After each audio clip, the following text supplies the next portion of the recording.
আজকে দুপুরে বানাবো কাঁকড়া কষা। সকাল সকাল দেখি একটা লোক কাঁকড়া নিয়ে এসেছে বাড়ির সামনে, তাই আমার হাজব্যান্ড তো খেতে ভালোবাসে তাই রেখে দিল।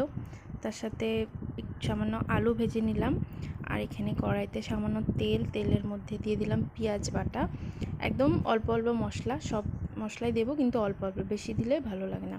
তো পেঁয়াজটা ভাজা ভাজা হয়ে গেলে এখানে দিয়ে দিলাম হলো হলুদের গুঁড়া, তার সাথে জিরার গুঁড়া, ধনের গুঁড়া, তার সাথে দেবো লাল লঙ্কার গুঁড়া। তোমরা যদি ঝাল খাও তাহলে কাশ্মীরি লাল লঙ্কা দুটোই দিতে পারো। আমাদের বাড়িতে ঝাল চলে, তাও আমি শুধু লাল লঙ্কাটাই দিয়েছি।